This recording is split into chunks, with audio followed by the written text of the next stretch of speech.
mboka ye. Oyole tosuwa bimisa na poasa. Ba député to votaki bazo salarien. Bazo salarien, tokende na fula, bazo salarien, bazo salarien. Kongo tolega na mwamba, bazo salarien, bazo salarien. Tokende lukunga, bazo salarien, bazo salarien. Bazo salarien. Allez, merci beaucoup, chers amables téléspectateurs. Bonjour, bonne journée de travail à tous les travailleurs congolais de la République démocratique du Congo. Paul Tosoua, mon DG, mon boss, heureux jour des travailleurs à vous. Nous sommes aujourd'hui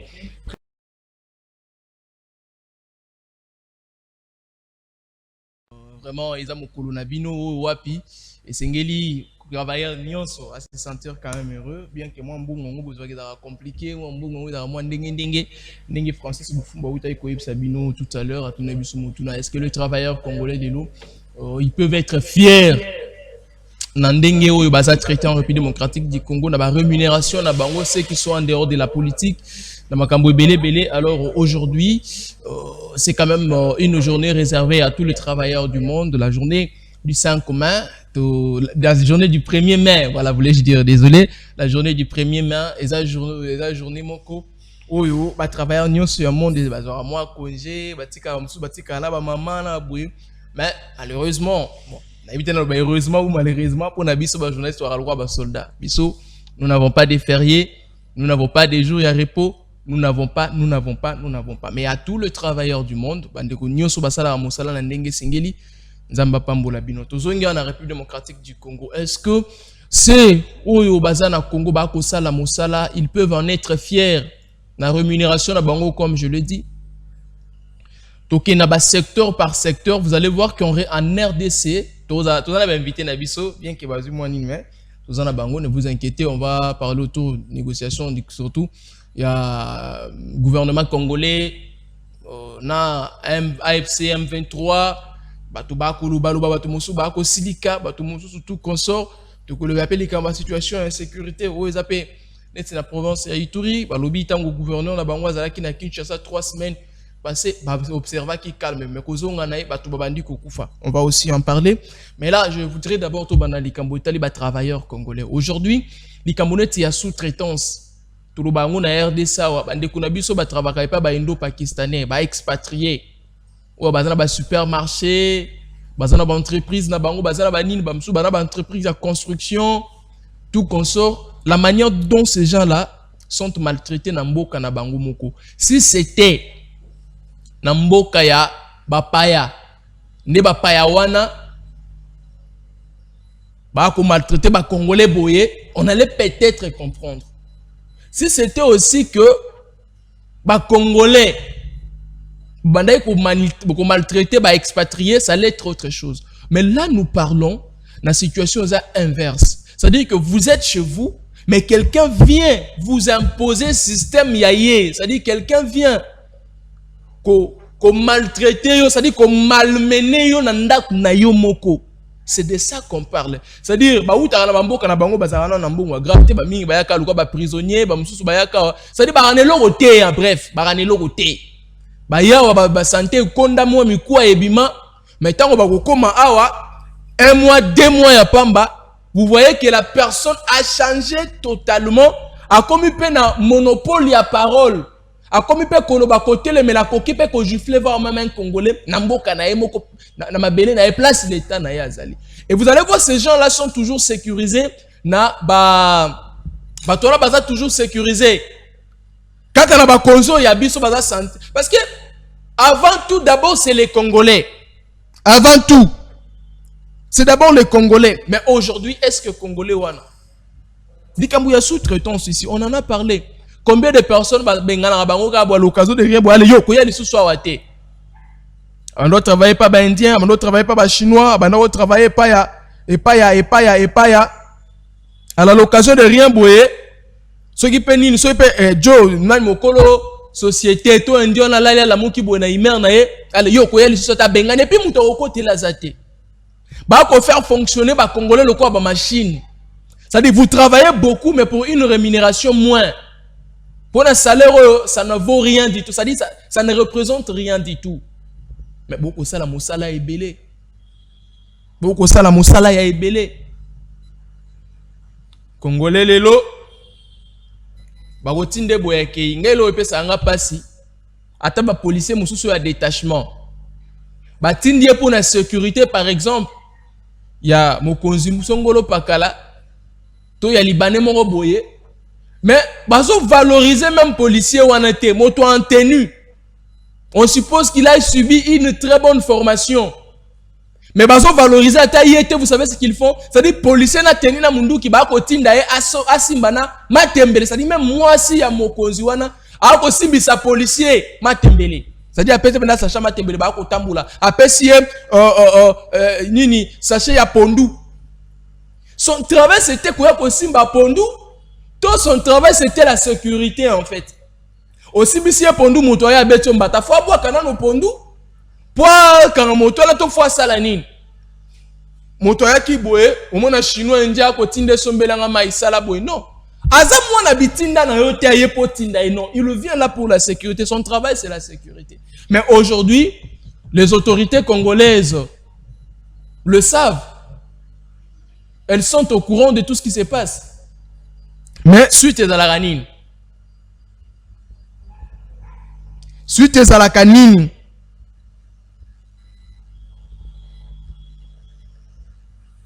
Oh non, oh non. Boyo kabalwa na bango bavuta kabandungwa na ba assemblée nationale wana. So yeza likambo etali. Soko lingo toucher na sensibilité ya ba député to ya ba parlementaire. Simbara li point etali salaire na bango. Bokondongwa na banda lelo bondongwa ça dit boko beba na niveau moko ozo idete. Mais où est le peuple bango bazara na bango boy. Et puis les personnes le mieux payées en République démocratique du Congo ce ne sont que des politiciens. Wana photo lo barango boy to ebisa rabino. Bato ba futa malonga na RDC ça ba politiciens. Bango ne barana salaire moko malonga, bango ne ba futa mara je ne sais moi ceux qui le lenge ça dit barana salaire mo bien. Ba policier ne ba futa mara bien, ba liaka bien, ba roulaka bien, ba politicien, oui, ba roulaka bien tout consort. Mais peuple, tona bamboka musuto ba ke no moto soka ko ça la politique azaka na service ya peuple, service ya population, c'est-à-dire ba intérêt na yemoko abomaka yango azaka plus concentré na o etali peuple, azaka plus concentré na ba intérêt ya peuple. Mais aujourd'hui, est-ce que en RDC ba politiciens ou ba komi ba roi, c'est-à-dire bango c'est eux qui ont des monopoles à la parole, bango ne ba kokio loba peuple a kolobate, peuple a kolobate, donc peuple a kolobate, c'est-à-dire aujourd'hui en RDC il faut ba politiciens ba imposer, so ka ya imposer bino loko bino nyonso bo se soumettre. Preuve année lolo na Kinshasa pour ça na biso peuple eza banzela régularisation et transport. Toboyi tracasserie, arrestation arbitraire. Mais kopé sabiso lotili ya malonga, kopé sabiso maya malonga. Mais au moins makambo nyoso tolobi to ko luka lelo. Ça dit batiango à côté. Ils ne s'intéressent pas. Ils viendront en quoi? Ils vont venir qu'avec leurs histoires. Non, moi na mai, yo kuna na ministère ya boye, koti combien bon, zo boye ba bolole wana tshela bango boye. Mwana mai kote omoni boye mutu na mutu tala compétition ya ba koyiba mbongo ya peuple ndenge salama kiao mikolo kuto moni emeki mwa ko doser mais tala niveau ya compétition ya koyiba mbongo ya peuple ndenge salama ki c'était une course, une compétition. Oya yibi 7 millions de dollars balobi te 7 millions de dollars oyibi na mususu ayebi sekete oyibi bien te ngala otali so ndenge bayiba mbongo ya l'état bien mususu amati Akena world 10 millions. Musa lobi tia yoka pona moi 10 millions yiba kindo lingo kumisa na hotel sonde ba yibaka. Amati world 27 millions. Musa lobi tala o mo zo kumisa 27 millions. 32 millions. Musa lobi bobo yiba bien te. Aye amati wana loba na dollar na loba na franc te. Musa amati aye na 60 quelques millions de dollars. Musa lobi 60 quelques te. Musa beti bango penda prise a beti 200 et quelques millions de dollars. Musa lobi ah wana ze logo te. Francophonie a yeli biso 320 quelques millions de dollars. 300 quelques millions de dollars. Bongo lampadaire na forage ngate. Wana ngate. Pour boya, oh non, c'est les journalistes ngate. ngana djembel ngana baloba ministre ya justice Constant Mutamba oye moko loba mbongo ba lampadaire pe fourrage yiba maboye Mutamba loba ngonga te ba video ezali bato nyonso bayebi po soki ezanga ono komi boye oluka nga no pour loba bana baza mikie nga bana bazana nute na bala pe na nute ko mwana loba ero goza te donc ça dit même fitu mo so na gobalaka awe osilika pamba ya gobela soki azawa pipeli nga pe na yebi na nute donc lampadaire na forage limwa kaka boye elimwa kaka boye c'est-à-dire à l'occasion de rien kaka boye lampadaire na forage ekenda tala siko lelo na Kinshasa ndenge to ko nyoka mana molili tala ba avenue mingi à part ongo bilati kele biso quand même soki na elenge ça tu vois que c'est éclairé ou na Kikwit quand même c'est éclairé ma place biso éclairé mais en dehors de ça talende to ko nyoka mana molili talende to ko nyoka mana molili talende to ko nyoka mana makambo mabe insécurité mais mbongo ko régulariser makambo wana nyonso ezate mbongo ko régulariser makambo wana nyonso ezate c'est-à-dire pona makambo wana ezate pona ko yiba ko tia na poche ezali compétition ya mbongo eyibami na République démocratique du Congo na période de président Félix Tshisekedi na bato ba rendre mauvais service soki to sangisi yango nyonso je vous dis mes chers frères mes chers compatriotes mboko ezwa développement ya ba GT je parle d'un développement ya ba GT mbongo eyibami je ne parle pas na ba recette musu je parle na mbongo eyibami toke na bakalamba mbuji wana toke na mbongo ya o bakata biso ba mbongo ba yiba biso ba mbongo na ba téléphone na ba RAM so toke kala ba mbongo wana je vous dis Congo ko za la o ezate merci tezani merci Nabino hein merci Nabino Pati Malanga mosomi ya ba congolais l'homme de Makanza Ngunda motoyo asalaka effort ya kozala toujours pembeni ya circonscription na ye ya limité Pati Malanga mbote pe boye bolam mbote mingi mwana mboka Ezekiel mbote na directeur général ya chaîne biso ya kitoko babengi na kombo ya Websa mwana mboka Kulutu Polo na PCP mbote na mentor na ngai son excellence monsieur le vice-ministre en charge du budget excellence Élisée beaucoup moins na maposo qu'on m'a appelé rescapé de débauchage l'homme honnête intègre loyal à l'égard de son chef qui est le président de la République Félix Antoine Tshisekedi Tshilombo sans oublier électeur na ngai nyonso ya commune ya Limete Kingabwa Mumbele pe na pesimbote na tata mokonzi ekolo mwana mboka Félix Antoine Tshisekedi Tshilombo oya kolala pongite butulo kwa moya kolukobele kimia pe tombwa ingilo kacha monyela mo ekolo ya biso ya Congo pour chiter ba salutation na ngai qui tout droit na madame la directrice générale de l'ONAPAC Office national des produits agricoles madame la directrice Mimi Monga musala kitoko lelo à travers sur ONAPAC balobi pour na bango journée le 1er mai ezali journée sengo pe ya kimia pe ya tombo pour na bango parce que uta boye boyo na ngwende ya ONAPAC il y a quand même des avancées très significatives pe quand même misala ezako salima pe ezako mona na oyo ezali au profit ya ba employé baso ya ONAPAC. Très bien, merci Pati Malanga mosomi ya ba congolais. Déjà au moins retard makasi Pati Malanga, qu'est-ce qui s'est passé? Embouteillage, vous avez régulariser Mambotali secteur transporté? Embouteillage aussi la kakaté, embouteillage aussi la kakaté, mais bakonzi baza ko ba disposition na ba mesure drastique pour que baïba na kosala nyonso ya ko zongisa au Italie circulation na molongo pe na limemia nyonso afin que la population base à un peu dégager la situation. Et nous espérons que l'un de ces 4 matins, avec l'aide de Dieu et la volonté permanente du gouvernement, sans oublier le gouvernement provincial de la ville provinciale de Kinshasa et Kambamina, Daniel Bumba, Luba qui a CGT de corps, âme et esprit, au four et au moulin, Oyo Azako Bundarba Misala et tout ça, sur tous les coins de la ville province de Kinshasa. Balobi azami na commune na bango commune ya Kinshasa. Non, c'est kunanda se focaliser ba commune so abosanya. Non, c'est faux et archi faux. Na koyibisa osoko ki na commune ya nini ya babenga oni commune ya ni Kasavubu Mobimba commune na chantier. Soko longwe wana okei na commune na Ngiringiri Mobimba commune na chantier. Soki po longwe wana oye na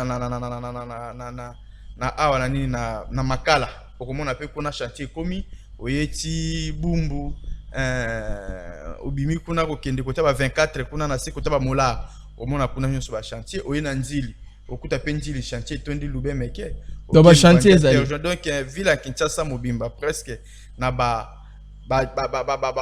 espace topé ba commune phare oyo circulation esali makamakasi en tout cas à se donner des corps am pona osesa misala oye mopanzi ya Gombe mopanzi ya commune à Kinshasa Barumbu n'en parle même pas ok ti ba kitambo kuna au moins quand même que chantiers à partout mais sauf que tu peux ça chance tu peux ça chance à peu près tu peux combien de temps pour la chance oyo mais pour nga deke na moni ba chantier oyo pour nga vraiment mais banzela ngomwe ko buka na lisusu mais peu importe ça ko buka ma mususu ya ngone do tongama o pe do buka ma azana opération wa benga yango coup de pointe opération wana azoki na yango à la longue avec précipitation pour que kenda ko ba mabula miki ba place za ko buka ba place ça vraiment dans l'état moko très délabré wana baza ko sala misala vraiment des bonnes et difformes dans le sens qui bazo kende ko bétonner yango coup de chapeau côté wana na ebisio ki na sima mikolo awa to kolela lisusu tena mambo itali nzela po ba route secondaire za ko salema ba route ekufaka nyoso yebi kolongwa marché central oya ti côté ya ba Kasavu ba Victoire awa lokola ba direction lokola ba de l'école ba plateau lelo ekomi kozonga oyepe ya ba direction na biso ko ke ba gambela kuna ba Ethiopia ngona baza ko sala yango c'est non parlons même pas na moni pe nyango ba ya grandir yango lisusu zo ya munene et comme na deux bandes ya minene donc coup de chapeau côté wana tout moni pe wangata déjà misala yango ni Cécilie wangata yango izo comme déjà en circulation déjà quand même tout le monde qui a na bonne bongo kalembelembo ese kufina nzero musuna ibango te nyangwe ese kufi nyangwe si basali yango déjà nyangwe mobimba nyangwe zalaka soki ozana wileri avenir na sima wileri eza na sena yango wana nyangwe bongo eza na sima na biso ya sima kabinde eza beni wala pe nyangwe te nyangwe kasi yango ta nyangwe eza na sima na bino ya kabinda ati mais kasi nyangwe ndela okufa yango ne baza ko sala yango baza na ko sala bongo kalembele ma de band o na lobi ande wangata après wileri wangata ba ko sala déjà c'est sili kutu esili c'est comme dia na suke c'est sina nyangwe nde babandi misala nyangwe nde misala bandi obi keza pembeni na tinda trésor ke filmer na image déjà ba sala ba canalisation ya mai ba niveau déjà minene pe ba grandir yango ba sala ngoso na mesure za yona te donc ba élargir yango komi na double bongo kalembelembe kuna pendande terminator ya kobeba ba osala a koti ba venir akati ba venir sur akati presque ba komi dia ko sala salango na isi que surtout que ndenge zando mnene bientôt là ba ofungola ngo avant fungwama moni ki ba rwakadingi wana nyonso tout ba bokasa ba commerce ba direction wana nyonso tout ya ba côté ba kasai ba direction surtout ya biso wa direction ya abenga ngo nini direction na biso ya direction ya Victoire wedaka okende tizando wana nini na bosani ko to komba direction na nyonso tout bazozongisa yango vraiment izozonga praticable très bien OK permettre population ba évacuer librement na bakisa na bango et surtout qu'il y a moyen de transport ba tambola kimia à l'aise.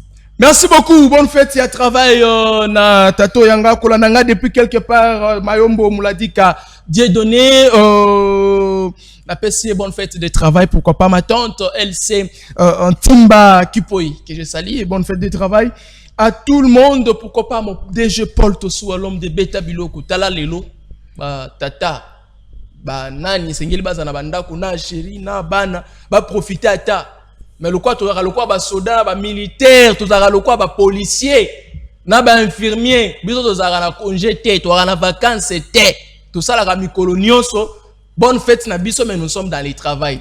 Merci beaucoup ceux qui peuvent penser na biso ko sala malamu merci na bande ko nyonso bazolanda biso depuis quelque part bonne fête de travail. Allez le quoi to ko bonne fête de travail Pati Malanga to lobela quand même les entreprises en République démocratique du Congo ba entreprise ba to basala kuna ba benga bango ba travailleurs pour les fêtes ya ba travailleurs Pati Malanga déjà les entreprises surtout publiques en République démocratique du Congo est-ce que les travailleurs congolais baza bien entretenu baza sécurisé baza bien payé baza mieux payé et puis l'état landela ka bango na ndenge sengeli Pati Malanga zala gentil surtout dans ba entreprise publique non na bato ke na privé. Merci beaucoup. Dans ma capitale, entreprise, vraiment, tout dans l'État congolais a amélioré les conditions de vie des employés. la République démocratique du Congo. Parce que bazoloba que personne n'a le droit d'être erré seul sur la terre. Cela veut dire que Atozali Mokonzi, Atozali président, Atozali ministre, Atozali mandataire, Yebape Kotia ba travers na yo à l'aise. Ndenge ozali ko jouir, ba on peut pas ça la nini, ba jouir bongo. Ezala te kaka yonde oza ko sepela, koto yo ba employé baza ko lela, baza ko se lamenter, baza ko se déranger, wana ezala molongo te wana ezali bosambolo. Yango wana to moni quand même moi évolution kokota na bayiba entreprise publique ebela mboka na biso o ezala ki délaissé o ebanda ko délaissé na considération te o banda ko jouer yango lisusu vraiment na motuya te. À ma qualité de coordonnateur des communicateurs de l'Union Sacrée et en même temps aussi je suis au cadre du parti politique communément appelé PUNA, parti de l'unité nationale Oyo Ezali, dirigé par son excellence monsieur le vice-ministre en charge du budget Élisée Bokoumana Maposo, qui est l'autorité morale du parti. En fait, aujourd'hui, je suis venu juste parler de l'entreprise ONAPAC. Et ça, le Sunil. Ex-OZACAF. L'ONAPAC, c'est Office national des produits agricoles. Car il se pose un réel souci, mon frère Narobo Mbelaote, dans les chefs de management et la gestion à Yango. Parce que, vous savez bien, Narobo Bisayo, que il faut l'État à investir sur les sous-sols et les sols. Voilà. Mabele Nabiso et Tondi Kita, Meke Loube. Il faut l'État Nabiso à songer sur la Italie agriculture. Nabiso les sociétés au Italie café na cacao. Cacao, café et les produits agricoles, ils ont une importance, valeur macasse, telle que vous ne pouvez même pas croire, telle que vous ne pouvez même pas rendre compte de Konangayi Ezekiel. Nakoyebi sa ok non, ceux qui vous allez intéresser, mais laissez-moi vous dire quelque chose que les lo oyo, ton moko ya cacao et comme il coûter de la même valeur que cuivre. Cuivre oyo ezali matière première, ils ont teka ma prix moko na ton moko ya cacao. Donc cela veut dire que ceux qui l'État a tchepé maële na ye, a tchepé makaniswaye na o Italie agriculture, a talisi la société o Italie ko travaille sur. Ça veut dire ba opesa pe ba tu mingi misala soki ba tiango d'office. To komona ke non, même mboka na biso to komi tungisa makaka te ko se pomonika te pona ba matière première. To ko yeba na ko investir pe na mabele na biso oyo e ko sala ke mboka na biso pe kitana yango etombwama ekende liboso. Na ko yebisa o ke mona mboka lelo oyo soki otali bien to constater na niveau ya Grand Kivu. Grand Kivu dans la qui moko ya ba province haute yebela ka beaucoup plus sur production agricole. Vu que la nisamba réalité ya ba bitumba ba nini makamna mboka kimezo za la te nde moi ba faillite komi kokotaka kotaka. Mais na hôtel ça que le loyo to constater na société on n'a pas la plupart ya ba commerçants na ba opérateurs économique na ba trafiquant verré ya mitema likundu bidongolo miso o baza ko linga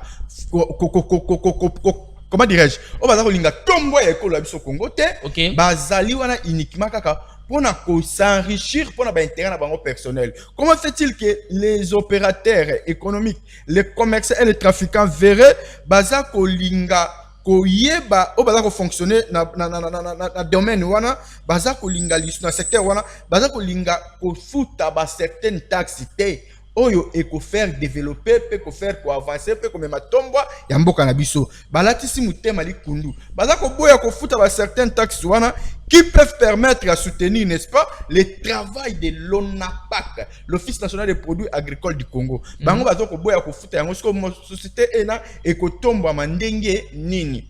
Mais na ko yebisa na boboy bo futi ba taxe ena Congo lelo o mboka na biso l'État congolais a ko perdre chaque année plus de 100 millions de dollars. Plus de 100 millions de dollars par année. Plus de 100 millions de dollars portés disparus. Pour ba boya ko futa taxe. Mais je vous dis, pour ba ko boya ko futa taxe. Plus de 100 millions. 100 millions de dollars par an et ça que c'est volatilité ça qui m'a biso kaka boy pour na trafiquants et des commerçants verraient amité mal pour bazar boy ko futa taxe mais que Dieu soit loué avec l'actuelle équipe dirigée par madame la directrice générale ya ONAPAC Mimi Monga Nzamba Pambola et bisika zale longo na comité de gestion na bango bimba quand même ba fungoli miso bakangi motema te uta boye wa bango ba kei na ko démanteler réseau et na oye ko sala bo sambulu okati ya mboka na biso na nzela ya ba trafic na bango ya clandestine ya ndenge ya ko batama ya mayuya oyo ke bango balinka ba s'enrichir mais l'état perdre après avoir ko démanteler réseau wana na ko yebisa wana minute oyo mais mbakomi ko luka batu na ba opérateur économique ya mitema bien bakomi ko luka mutu ya mama Mimi Monga DG basala mabe bakomi ko luka ba bomaye bakomi ko luka ba mabe komela ye parce que a démantelé raison na bango ya mabe o mabanda ko continuer ko yiba na Congo mutu soka osala malamu bat balinga été jamais balinga bat balinga ba mafieux bat balinga bat mo ba ko tambola na bo sambulu mais quand si elle fait bien son travail pour accompagner bino moninga bo yiba l'état et en plus de cela on n'a pas qu'ils allaient un peu biter dans certains problèmes de l'insécurité au niveau à est et mboka na biso qui ne permet pas à une exploitation conséquence au niveau à secteur wana baza un peu biter na yango et à l'est laissez-moi encore vous dire mon cher frère Ezekiel que non il y a encore beaucoup plus qu'à gagner autant à l'ouest sur les produits agricoles donc ce qui est là tout ça qu'on exploiter au mieux secteur wana na bisa mboka na biso RDC peut retrouver sa place d'attaque na ebandeli. Pourquoi? Parce que quand la société wana avec ba responsabilité na yango iza na yango, on n'a pas que wana à l'époque ils aux ACAF. Aux ACAF à l'époque du Zaïre, oh ils qui dirigeait Congo na président Mobutu, on n'a pas que bandaka ko futa ba solde ya ba soda. On n'a pas que bandaka ko sombe la ba soda ba teni. On n'a pas que bandaka ko somba ba équipement ya armée pour na ba soda. On n'a pas qu'à l'époque, aux ACAF, une des grandes entreprises en Katambo Kanabiso, Oyo a contribué financièrement. C'est quoi le lot on n'a pas qu'à tomber faillite, à tomber faillite. Parce que l'État a yébaki l'issue na côté à regard na ndenge longo banete. Yango moi na kokota ce qu'on a point Oyo le beli a sikoyo. Malgré quelques difficultés rencontrées par l'entreprise communément appelée Office national des produits agricoles du Congo, ONAPAC. Malgré que le gouvernement na biso aebaki na ko s'engager depuis décembre 2022 pour prendre en charge les rémunérations des agents, il y a entreprise et na babengi na kombo ya ONAPAC. Arasira kabango depuis document o signama un certain décembre 2022 il fallait l'état prendre en charge ba agent ya ONAPAC mais etikala ko sala maté kino lelo. Promesse est parce que l'État il faut avoir charge de travailler. C'est-à-dire que mon constitution quoi qui c'est en mais non, l'État congolais a réalisé. De quoi tu n'as pas promesse il y a tata là mais ils a réalisé. Et les lots ceux qui l'État est bien à réaliser ba responsabilité na libo société ONAPAC il y a quoi prendre en charge ba travailleurs wana. Je vous rassure que akoye ba na ko même un pouf de soulagement na kati ya société e wana. En plus na bisayo naza fier parce que comité oyo ko kamba société ba bengi na kombo ya ONAPAC na ko bisayo baza ko fonctionner seulement avec des maigres moyens. Il y a 1,4% oyo ezali ko faire fonctionner entreprise ba bengi na kombo ya ONAPAC qui paye régulièrement les 30% des salaires des agents. Baza ko futa régulièrement 30% des salaires des agents. Mais à l'époque avant maman Mimi Monga ya à travers on n'a pas touché seulement 15%. Il y a salaire na bango. Mais là comme il a 30% à salaire na bango. Merci na maigre moyen il y a 1,4%. Et c'est pour vous dire que non, il y a eu un clic de communicateurs, de communicateurs oyo ba leki na ba chaîne ya ba télévision pour dire que na une grande chaîne par exemple la chaîne Kaka ya Mboka na biso il se passe à la télé pour dire des mensonges au moment où ayebi même mode ya fonctionnement ya société au babengi ONAPAC te azako leka koloba kino ONAPAC ba futaka ba travailler na bango trimestriellement. C'est faux et archi-faux de très bien.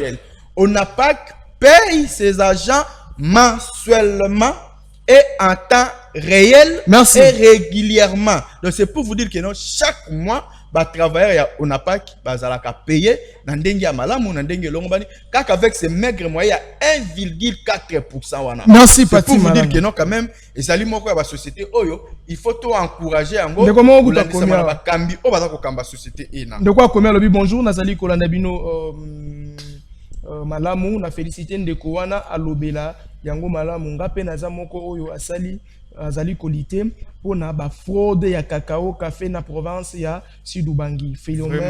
Philemon Mata, président société civile Redic. Merci beaucoup à vous monsieur Philemon Mata, président de la société civile. Merci beaucoup de la même manière. Voilà, merci. Je dis merci Nandeko Guilain, hein, papa Guilain Bakiwa qui nous suit depuis quelque part. Bonne fête des travailleurs aussi à toi papa Guilain Bakiwa. Que Dieu vous bénisse. Merci beaucoup. De cette même occasion là, Ndeko Paty Malanga à cœur de moi. Juste quelques poussières de minutes, n'a interpellé la bande de cognos sur la bonne foi, puis les politiciens congolais boali na mbongo, $15,000 au sala binonini, $20,000 au sala binonini, $5,000 au sala binonini. Bande ko ba orphelin ba kolela, ba osengali sungi. Ya bato nion sur la bonne foi. On bien on a lingala pour motono soyo. Bato nion sur la bonne foi depuis la ville de Kikwit qui est dans la province du Kwilu, orphelinat Bethesda. Oyo et Jirakaba na moi mingi na orphelinat oyo za na quartier Kikoti na ville ya Kikwit, so ok na quartier Kikoti na ville ya Kikwit, vous allez en fait trouver que bato ya quartier oyo bandeko ba na quartier, ils ont un problème sérieux na likambo tali mai. Ils n'ont pas de l'eau traitée ou l'eau potable. Bakendaka ba distance à pied. Na ba zamba, ba savane, ça dit ba esobe ko kende ko zo mai ya ba source. Mai za non traité. Oh, toyebi ba mouche ba bilo wa ndenge na ndenge ezalaka ba ndeke ba soubela tout consort. Mais c'est ce taux là que ces gens là utilisent. Alors plus ce qui dérange ici eza bana oyo ya orphelin. Oyo batata bakenda batika bango oyo mutu moko ya bonne foi à la personne de madame Arlette Missimi andima ko zo responsabilité na bango, ça dit ko foutela bango kelasi ko lata bango ko lesa bango matin midi soir ko foutela bango en fait ko vanisa bango na ndako na ba condition esengeli. Mais cette fois là le grand problème majeur ya mayo s'est présenté ba sengi en fait la bande kono sur la bonne foi oza la ressortissant ya Kwilu toté oza la congolais toté. Si vous êtes seulement touché, ces orphelins ont besoin de votre aide. Bosungabango, contribution. Ici, c'est qu'il est question d'argent. Donc, contribution Nabino, et que ça, là, vraiment, alors vraiment une bonne chose. C'est-à-dire, moi, $100, $1,000, $500, $800, $900, $5,000, $10,000, dans ce qu'on peut si bandeko ya orphelin, et que Sungabango, et que komanandenga malamu. Si vous voulez, en fait, être en contact direct avec madame Arlette Missimi, on a bino batboza li banda mboka. So, ok, attends na Facebook, na yo, okomikaka Arlette Missimi. Donc, ekobimisela yo. Continuez beaucoup discuter à partir là, vous pouvez vous partager. Il y a même des actions qui se sont partagées. Soit vous commelez biso, vous bengi biso le numéro dans l'Itando Ike, et ça na WhatsApp, na sima émission pour en pleine émission vous avez compliqué. Na sima émission bengi biso na numéro wana. Nous allons vous envoyer les numéros des gens qui sont ici au Congo, voire même il y a madame Arlette, comme ça vous pouvez discuter autour de ça. Vous pouvez ndengeni beaucoup yuko sunga bandeko ya orphelin, ya Bethesda na Kikwit quartier Kikoti, oyo ba na difficulté ya mai na commune ya Lukolela. Vraiment beaucoup sunga bango ba contribution na bino surtout et vous allez le komoko ya malamu mingi na rocha bino en contact na monsieur Guilain Bakiwa oyo azali moko ya ba responsable pour na côté kuna, ça serait vraiment une très bonne chose. Allez, merci beaucoup Paty Malanga nazongelio ndeko Paty. Lobili kama ba travailleur c'est bon entreprise ya l'état mais moki avant to kota likambo tali poto ko lobela pe likambo tali négociation entre le gouvernement congolais na ba groupe armé na Doha to ebité suite vous allez nini pouvoir na bino ba ko négocier ndenge bo bwaki bo négocier wana vous la thématique na biso asuka mais tango ko mona bande ko na biso net ba congolais le leza journée ba travailleur on a linga to lobela mingi ba travailleur bande ko na biso ba congolais ba travailleur pas ba expatrié ba indo-pakistanais, en fait, ba chinois, ba indien, ba turc, ba japonais, ba français, tout comme ça. Ndengo ba malta bango surtout ba bazala na limité tant bo mona na ndenge ba malta ta bango. Bino moko ba ebwali na pouvoir. Et lobela bino no côté. Mais mon frère, tant on a d'accord. Bino moko za mona limité. Merci, tant on a d'accord toujours makambu d'abord il y a ba société dans le public, il y a l'état. Ok, l'État est moko, il faut aille bana ko investir de long à large. Aille bana ko investir dans dengue longo bani pour que l'entreprise ait na ikende liboso. Comment plus forte raison les privés? Ba privé basali ba investisseur. Ba uta libana mboka ba yeko investir na kati mboka na biso. Et tant que investir dans la société, d'abord, dans la société, ce sont des petites et moyennes entreprises. Parce que les entreprises avec la société, tu y es la société comme Chekami, Miba, Snell, Onatra, Réside des eaux, Nini, Sonas, et ainsi de suite. Et entreprise privée, tu vas Ledia, de mutazana l'entreprise moi muni na mboka la biso ya privé. So qui totiki Ledia, ba onyo so ba landi wana ba la biloko ya mike. Ba Sokimex. So tali bango wana ba Grand Moulin na bango tout consort ya mike. Ba Congo Fiti biloko ya mike. Ba Marsavco, moi société na yeyo ya mukie. Ba Orgaman tazaka resultat qui na ba bengana ya biso ya. Nani abengana ye? Mais bah il y a Congo au régime passé. Bon bilo na régime mais non, il a côté surtout la besoin de la société il y a investi dans cannabis pour que faire développer mon cannabis. Et les lots oyo. Moi ma petite moyenne entreprise wana oyo ba indo pakistanais ba yeko installer dans cannabis. Bango ba ko dépendre de l'état congolais. Bango ba yeko investir. Ba ko dépendre de l'état congolais. L'état congolais n'est pas dans la même mise le na bango pour na ko que non. Le quoi no investir awa. Dans la taxe, il y a beaucoup de travailleurs peuvent nous résoudre dans mboka, mais des frères dans mboka. Il faut ça là-bas. Parce que la plupart des Pakistanais, ce que tu ne connais pas la banque, engagés dans la carte. Ce sont la majorité qui est journalier. Et les journaliers, on va foutre la journalièrement, mais il faut tout n'en combien. Nous avons ça la bande 7h, 17h, nous avons 5 000 francs. Nous avons 10 000 francs. Mais ce que vous voyez, vous avez 8 000 francs. Non, tu as pour la ligne. Si vous pouvez pas intervenir, mais non, tu es responsable du secteur et non, la responsabilité partagée. Mais si vous êtes comment on a responsable du secteur, on a ça la musala, tu botika bango pour aller. Vous battez les comptes na régime na bino na mandat na bino. Botika bango un peu dire. Botika bango un peu dire. Bango montant ba comme na secteur, on a faut conscience bango ça là. Il ne faut pas bolinga ko taxer chef de l'État comme dictateur na kati mboka. Quand le chef de l'État va commencer à révoquer à chaque fois, révoquer. Mais si on aussi vaut mieux changer, trouver une bonne personne. Beaucoup de dictateurs.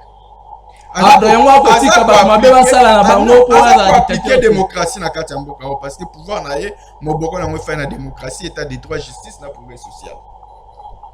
Mais les malané que ba na mboka o ba za pembe na mokonzi mboka ba za kolinga ko accompagner ti.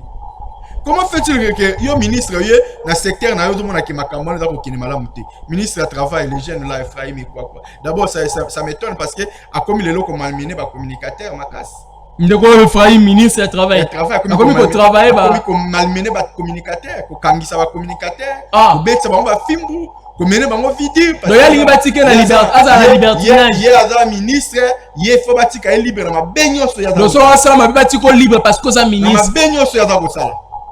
Un ministre compétent. Alors qu'on répondre même dans le secteur convenablement comme il faut, comme il se doit. Dans le malam pour na baï Congo mani. Les journalistes parce que malambo ka on est konanga na zoko mila hote. Mais devrait journalier quand même en quelque sorte ça respecter tambo na biso. Et en plus de cela, comment fait-il qu'un étranger doit te bloquer dans détail? C'est ça le problème. Mais yo ministre oye ozozwa nde bato ba ko dénoncer le ministre alors ko réussir ko longa secteur on parce que il est corrompu par les indo-pakistanais. Yango ko kanisa ba communicateur. Yango ko kanisa communicateur sur la belle vérité. Namboka na biso quand même jamais ba expatrié ba ko teka na détail. Expatrié ko teka na tonga moko azoteka na tonga moko. Ça va comment namboka teka ni? Comment namboka teka ni? Na tonga pe ye ateka tonga go ateka tonga détail. Aoteka jus en gros, à comment tu as jus en plastique en détail. Mais c'est la honte. Aoteka biscuit, carton, en gros, comment tu as biscuit moko. Il y a 200 francs, 500 francs. Parce que comment on a aoteka ni? Ceux qui va kino va congolais ba lobby, ba lobby. Non. Biloko mususu botika kolobaka ka chef de l'état nité ba kambia ba secteur wana bazali, il faut ba telema ba zo aller devant. Ba accompagner chef de l'état pour l'installer dans le secteur na bango. Bah améliorer quand même conditions de vie à travailler surtout bah journalier na kati mboka na biso parce que na ba entreprise publique à l'état pour na ko accéder kuna il y a na ko bomba ngote il y a autant ceux qui des mécanismes, ceux qui des nini, ceux qui des nini pour accéder à l'entreprise publique en Bokao. Le quoi là, tous les abisso balé qui a batté, bandeko ya. Moi to qui ne peut connaître. Moi to qui ne connaît pas, to qui ne peut pas bien indo pakistanais. Ba ko nyoko la ko beta biso matamu c'est selemi na bambela pas ba indo pakistanais to sala kata musala ki journalier. Mais bana mboka quand même ba assurer quand même au Italie moi mon solo à bango. Ba assurer bango quand même dans le sens que ba zo kata moi mon solo consistant et indo pakistanais alors ça lisayo musala lokola ndenge to bana ko vivre na époque coloniale. C'est-à-dire que coloniser biso, n'attend indépendance. Mais je vous dis. Donc colonisation va continuer. Mais qui est ça qui journaliste pas mais stable faire travailler sur le col à l'époque coloniale na fimbu na maboko. Pati malanga ko beta bilo. Debu kaka ndengo telema ki wana ko bana 7h, ti 17h. Mongo pe malonga te. Ya malonga te. Ozape la choix te. Okofanda te. Okonimba te. Ah bande ko nanga mukongo kufi de. Soko nimbi ofandi babwaki libanda. Bon, ce babwaki libanda ce ko osuka bi na mboko. Il faut telema. Soko kotaki tout wa butu 18h. 15h. Ozaka ya kotala. On est foutu. Maboko noka la machine. Maintenant zo ebisayo. Non, c'est la honte. C'est la honte. Mais c'est quoi autorité de l'État, l'autorité de l'État. Au moins, ça ça dire ne ba ça va congolais. Ah voilà, et pas ba indo. Mais ce qu'on fout des gens, moi bien. Mais ce qu'on fout des gens quand même moi consistant quand même ça va. Mais 10 000. Mais journée moi me prend 10 000. Moyen de qu'on fout insignifiant. Oh ce qu'on m'a dit moteur aller retour aux assunambo. Tant qu'on va transport comme le passé, tant qu'on est transport comme il passe. Mais quand on fongo la pelle moi ça la kimera ngo de la kanda bo. Ufanda na commune telle ba changu wana ba commune ba Kingasani, ba commune ba Nzili, ba commune Misika. Bansele to bambudi. Parce que la majorité ba petite entreprise en mingi to inalimité na Gombe awa. So faut yabo mama ko. Ah non. Yango na mona à 18h, 19h, so na limité ba to ebele ba kotambola. Donc voilà azozonga komanda ku 23h, alunga lisusu 4h akozonga. Pour toi ko coloniser congolais benani. Pe azozonga pied, salaire à malonga te. Pe en plus c'est le ressource naza ko telemela yango. Comment fait-il que baso moi ba clique ba ya batu moko boye? Babenga bango banani. Ah nzambe mission il faut makombo nyonso to ebima biso. Bi ebima ka bakombo ezala pa yeba nani. Babenga bango banani. Ah na bosani. Il y a un terme là ba utiliser ka terme kimingai. Hein bato ba prise en charge bato yo ba traitaka. Babenga bango bazana ba terme babenga bango wana. Les ces gens là bango ba traitaka directement là ba indo-pakistanais. Donc banani ba commissionnaire pendate banani ils ont un terme moi ba benga bango je suis en train de voir de kimingai na ebi yango bien batuana en quelque sorte ba rétro commission batuana ba ko benga bango bazwa na bosa ku terme ba benga bangonde batu bazala kana ba contact na ba akonzi ba société wana ya indo-pakistanais même na bazandu on va libanais nyonso wana ba indien wana bazala magasin bazandu ba travail sur sala kana ba le kanaka par banane par batuana nde basala nini bango batu bazwaka salaire et pas ba indien ba eko futa bana mboka bazui salaire pas ba indien ba eko futa bana mboka batuana peka bango wana ndenge moko na ba société na limité kuna basala nini bazwaka salaire et pas ya ba indo-pakistanais o baza ko sesa ba misala na limité na ba société limité voilà bango nesko baza ko kende ko futa bana mboka. Donc c'est comme ça que ça se fait. Mais ce qu'on a un peu déçu comme on a dit non batuana bango bazala ka ba nani oyo que l'état yemoko appelle ça ba ordre que moi na mboka nyoso ko kende ko sala moi coup de main pas indo-pakistanais il faut traiter directement na ye mundele wana soit libanais wana soit indien wana pour que aye bana ko futa ye moi le mien na ye ya mukende nge sengeli. Mais comment fait-il que ba comment collection bango à l'intermédiaire ya batu moko ba tia bango merci beaucoup terme ngo kutango yelingai les sous-traitance est-ce que ba ko bomela biso makambo ba sous-traitance oyo tena mboka oyo comment fait-il que bozo batu moko bende bango ba kambia ba sous-traitance bango nde baza wana pona kozwa pare ya bana mboka liboso ya ba indo-pakistanais. Que non, bo futa bango ta, bo pesa bango ta. Sikoyo eza lokola ba indo-pakistanais ba traitaka na ba chef wana ba sous-traitance. Sikoyo ba chef ba sous-traitance ne bango sikoyo bato ba futaka ba Congomani avec moi l'épée oyo ba disposer la lotion na bango. En quelque sorte vérité zate. Vérité zate. Mais pourquoi pas ba konzi na biso? Il y a différents secteurs to pe service. Bakoluka moye basala moi commission moko pour équipe moko te de suivi et kitana ba entreprise ena ya ba indo-pakistanais et kende komeka un peu kosala perceptive ya kosala étude comment na ndenge nini baimboka bazali ko vivre liboso ya misala na bango et pas ya ba indo-pakistanais bakenda kosala suivi wana te contrôle wana te na sima ya bosali pe botali yango comme ça bokoye banene ya kozwa disposition na bana mboka mais na boye bisabino ki eza honte au moins que société yemoko société la ko produire biloko yemoko société comme koteka biloko ale so en détail yemoko société a komi lisusu kosala nyonso na biloko wana aussi notre question dans la société na oza ko produire tika bana mboka baya ko somba comme ça bango bakende koteka soki boza na bandeko na yo ba indo-pakistanais ka lokola ba libanais ba indien ba pakistanais ba ainsi de suite tout comme ça ba mauritanais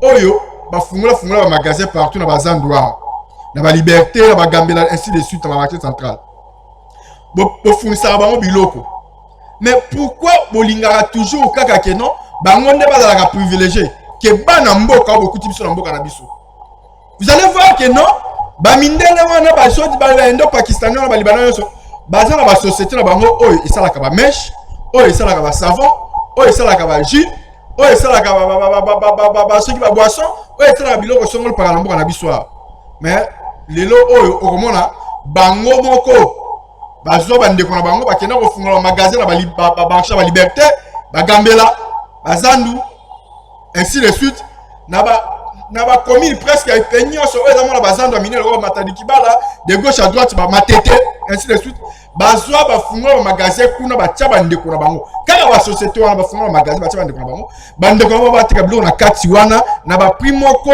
ya se tina ko kita na détail siko bana moko tia ba ya osomba ba marchandise biloko na ba société na bino bango pa na magasin na bango ba fungola ba marché cela pour mboka na bango ba fungola ba magasin siko bango ba koteka ba prix nini ba oteka ba prix nini au moins que no biloko sur l'état de l'andela yango te yo za dia na osala société oza ko fabriquer biloko intel oza na société oza ko fabriquer biloko tengolo pakala kala yo mo so ko na magasin kala yo mo do teka biloko na société ozo fournir na biloko na société to bima ozo bisi ko mais non te va mettre na niveau pour la nini ngai awa parmi moi ba société privée mboka na biso surtout na mboka na biso Congo awa soki na bi particulièrement na ville ya Kinshasa y compris la province Missus na koloba ke ngai nazo féliciter kaka société moko privée mboka na biso awa ezali kaka Bralima na yeko sala la publicité te pour na liaka kuna te na yebi pe makambo kuna te mais na lobeli ka ba société ya boisson ya mboka na biso eza la boisson alcool sucré. Et ça n'a rien à voir avec la cité bano. Bango ne n'a félicité moi mki na mboka parce que bango bala ko fabriquer biloko na bango wana, ba boisson na bango. Bazak pas avant ko fabriquer yango, bazala na ba travailler na bango, oh yo bazal censé à ko charger yango ba grand car na bango, ko kende, ko mema yango ko ba distributeur ba na mboka. C'est le moment teka en détail te. Non, bango la détail te. Bango ba teka en détail te.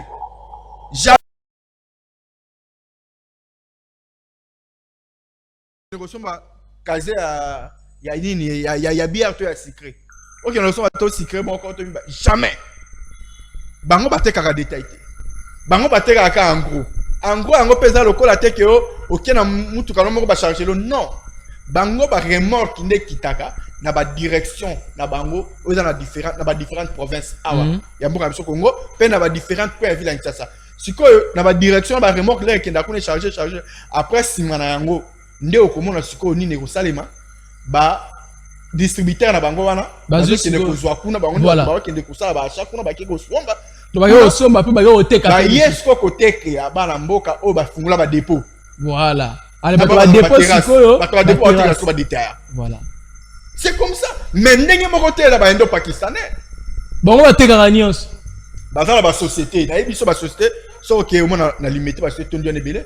Bah, la société, ça va biscuit, bah, bonbon, bah, mafuta, bah, jus, bah, mèche, bah, barre de fer, bah, ni, bah, le pas là. Mais qu'est-ce qui se passe là-bas? Bah, on va fondre un magasin. Oh. D'abord, on va développer le magasin, binomoko. Yo, mon dans la usine, yo, mon dans le magasin. Impossible. Parce que, au côté que la mon amboka, au côté que c'est-à-dire, bah, yo, mon mité que li en gros, ok, mon mité que la en détail. Mkoza peut te okuta te ba komo kata savon peut-être. Na beli susu na ebisa na komi ko kamwa endo pakistana komo kende ti na ba tout au long ya fleuve Congo ala ba mboka eza tout au long ya ibale fleuve Congo ko kende reçoit makala azo ya koteka yango. Oh te pati. Mais je vous dis pati malanga. Oh mais là ah pati te. Pati ya. Mais na ebisa na étonné. Ah. Oui, aliambi musala na yake osoma makala oteka. Ah te wala ba exagérer. Wala ba exagérer, ba exagérer. Makala na mafuta. Ba exagérer. Ah te wana ba exagérer pati wana ba exagérer. Ah moni sikoyo. Makala mafuta mbila. Ah. Mais si on congolais oteka ni. Na ebisa que ça m'étonne. Bon autant on a la laxi kona no ya koloba ke non, bango moko ba fongoli izine bango ba teka na détail. Ba suki on bako osoma na makala. Ba makala na. Mukolesa ba bando ekata zamba bango moko. Ba ke bakati ba eka bango eka koteka. Pour ni ba société on na Brazzaville les akaté. C'est parce que mais d'œuvre na Brazzaville qu'on ba kokaté. Pour la balamboka. L'état brazzavillois congolais en face ayeba na kopesa quand même moi qui valait na population. Donc Pati Malango doit confirmer c'est que l'état congolais a kokaté. Non, mais l'état dans la part de responsabilité là. Ba kamba secteur wana. Azawapi. Ministre du travail. Azawapi. Ministre de petite et moyenne entreprise. Azawapi. Na mona ka serimo kwa wa ah non. Balamuka balandela makambo malamu. Ministre de l'industrie, petite et moyenne entreprise. Ministre du travail, il faut s'associer. Balandela makambo travers, balandela makambo ba détailler ba peut-être ba société nationale récupérer non excellence le mois na européen ça par exemple mais non 20 000 50 000 100 000 mais ça balandela ngo lusu non eza mabe il faut balandela yango il faut balandela on a lobby que soki bilo comme ceux qui n'ont pas de difficulté l'état a le droit de responsabilité là. Très bien. Mais en plus, l'État a investi ma casse dans l'entreprise publique. Les lots on a le fonctionnement de l'entreprise ONAPAC se font avec les mêmes moyens, les maigres moyens où il y a 1,4%. On peut voir à travers le pays, dans les différentes provinces locales là, Équateur, Bukavu, Tchopokuna na Kisangani, province ya Mongala, na Beni, na Bukavu, na Norubangi kuna côté de konanga utu kobenga awa ozu na ville ya Kinshasa ozu na Inongo na koyebisa le loyo grâce ya équipe actuelle comité de gestion ya ONAPAC les lots quand même ba se donner ba s'engager ba ebi na ko mettre même ba comment dirais-je ba outil de travail pour na ba agronome ya ba différentes provinces entre autres le ko ba moto ba pirogue ba orbo y compris remise en place ya ba différents laboratoires dans différentes provinces. Quand même, ils ont coup de chapeau. Mais les lots, on a dit ça, ok. Ils ont lutter contre la fraude. Parce qu'au début, ils ont trouvé que l'ONAPAC contrôlait seulement 6000 tonnes. Tant madame la DG Mimi Mongaki a fonctionné, quand elle a fonctionné, DG à ONAPAC. Aïbaki n'a trouvé seulement ONAPAC a contrôlé 6000 tonnes de cacao. Mais les lots, on a dit ça, l'ONAPAC a commis à contrôler plus de 70 000 tonnes. Plus de 70 000. De 6 000 à 70 000.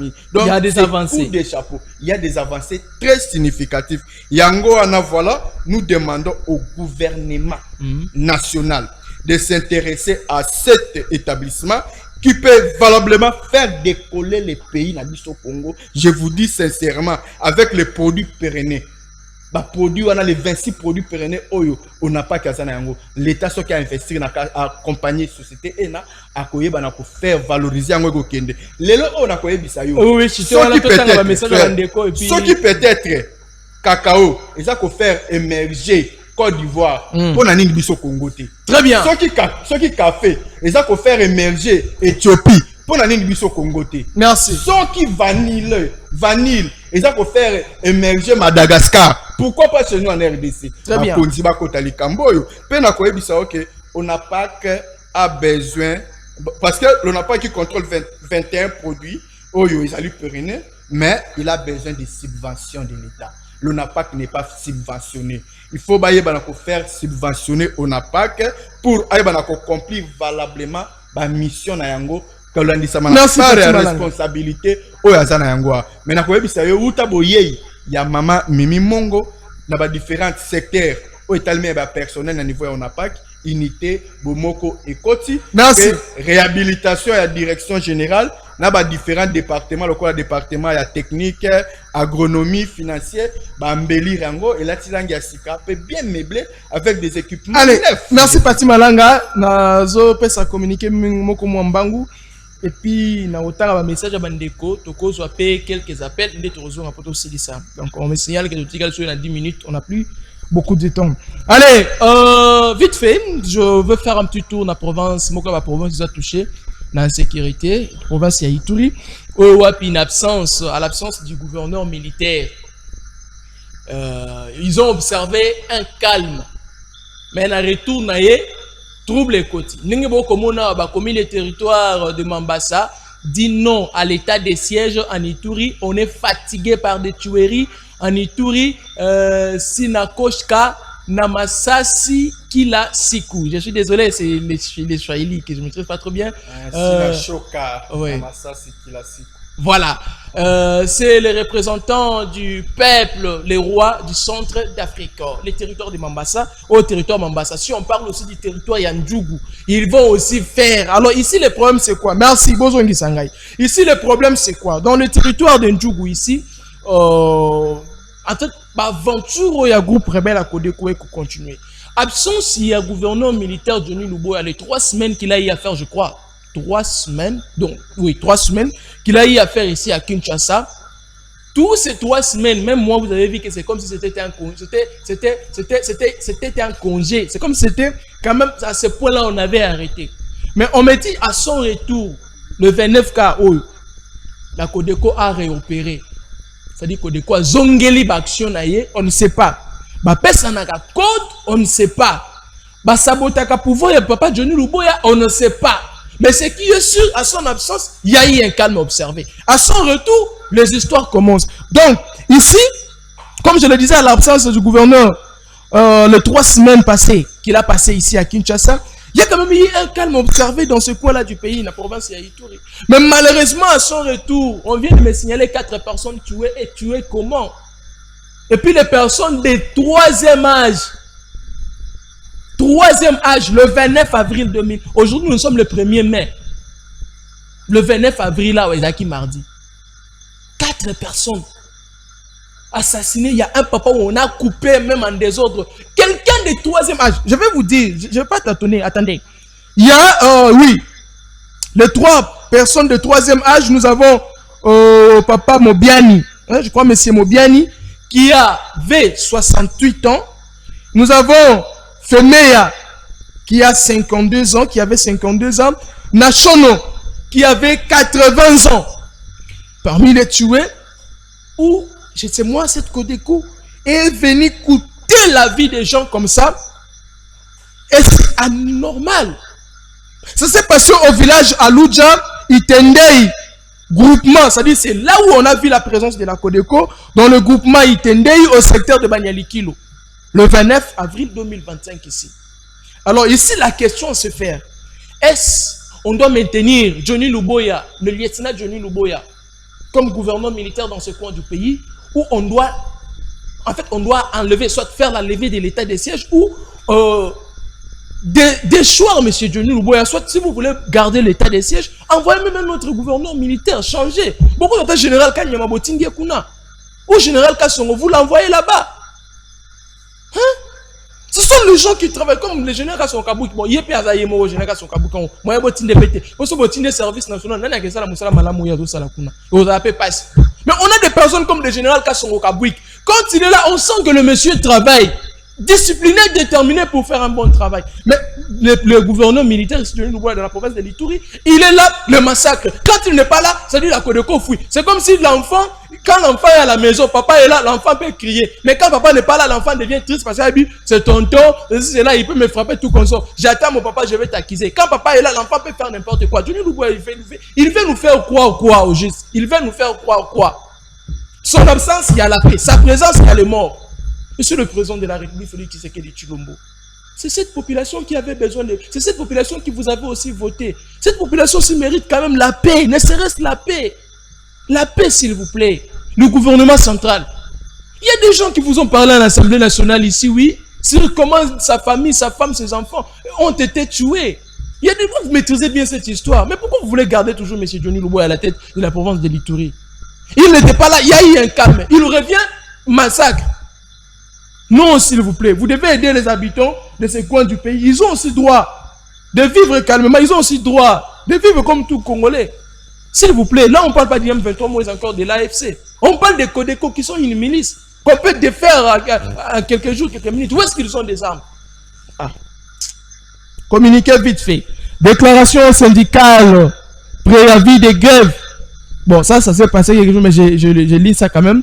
Nous, enseignants de Ndjougou 1, réunis ce dimanche 2 mars 2025, respectivement à Boulé et Drodro, vu de nombreuses démarches que nous avons initiées depuis plus de 2 ans auprès du gouvernement central, provincial et la Caritas Bounia pour l'amélioration de nos conditions de vie, vu que tous ces processus jusqu'à aujourd'hui n'ont jamais obtenu gain de cause, avons décidé ce qui suit. Au gouvernement congolais de tenir sa promesse aux enseignants dans l'accord de Bibois, car les enseignants non payés sont légion à Ndjougou 1. De nous payer dans un bref délai de 48 heures nos salaires de 2 mois, janvier-février, je ne sais pas s'ils ont déjà touché ça, pour lequel nous avons déjà travaillé. De vite songer à délocaliser notre paye de la Caritas Bounia, son partenaire qui ne nous a pas correctement satisfait. 2. Aux autorités scolaires de nous accompagner dans cette lutte noble, car tous nous sommes victimes de ces traitements inhumains. De ne pas intimider qui que ce soit, car l'enseignant de Ndjougou a assez enduré. 3. Aux enseignants de vaquer autrement pour leur survie jusqu'au jour où leur revendication sera prise en considération de ce mercredi 5/3/2025. Aux parents de... Voilà, ça c'était depuis fait à Boulé, Drodro le 2 mars 2025 pour les enseignants de Ndjougou 1. Je vois syndicat, SINEP, SINECO, intersyndical. Il y a des signatures là. Voilà. Si on m'envoie cette lettre aujourd'hui, c'est-à-dire la chose continue jusqu'à nos jours. C'est-à-dire, ils n'ont pas été remis en ordre. On n'a pas réalisé, on n'a pas accompli leurs souhaits. C'est pourquoi ils demandent toujours en Ituri. Gouvernement, il y a des problèmes là-bas, intervenez. Je lis quelques messages à Bandeko Pati Malanga, comme ça nous allons pour aussi cette émission.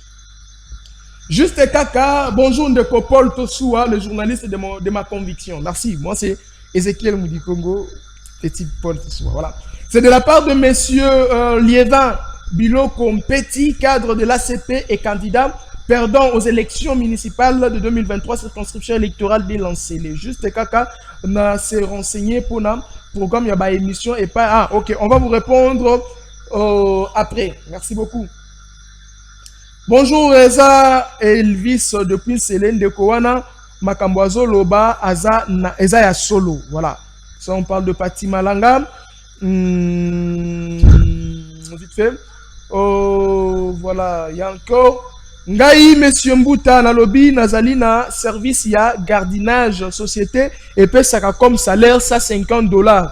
Mais bazo, kofuta, biso, ça 60 000 francs. Pati Malanga yoki, société bimi, c'est ça $50. Bon, il y a ça $50 oyo, ba kofuta e $60 te. Et ça quoi $55. Bon, tu as $60. Ça dit, société bimi ici, ça $50. Il y a à kofuta ma $60 seulement. Réalité na Congo. Cacao ya Sud Ubangi, précisément dans le territoire ya Kungu, secteur Dongo et Kendaka, Congo Brazza, sans qu'on remplir aucune condition à exportation. La RDC perd un tonnage important. On n'a pas que Osala, Mosala, Malamu. Merci. On prend 5 appels, je te reviens et puis on finit. Pati Malango Yoki. Allô, bonjour, de Koben, vous un peu comme on est. Toza là en direct, papa. Loba Toza au cao, Toza en direct. Oui, oui, Toza en direct, Toza au cao.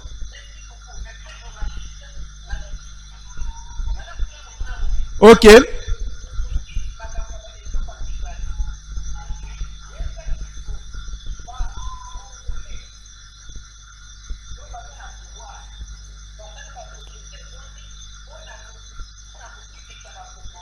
Ok.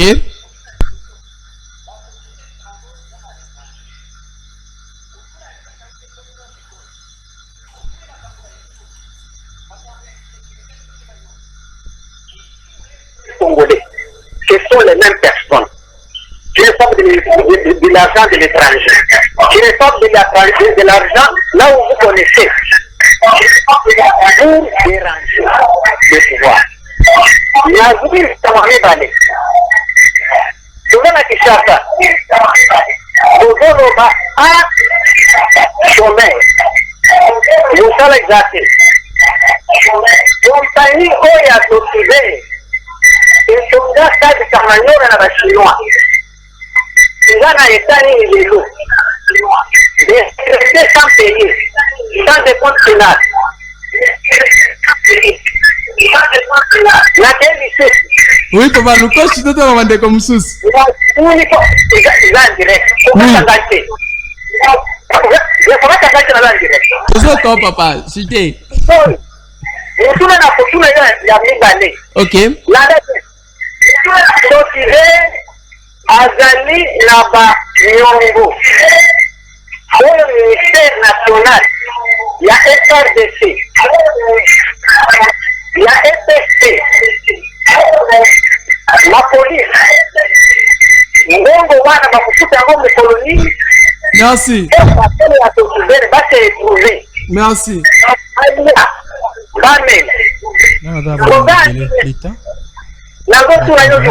Merci papa, on va répondre au cas.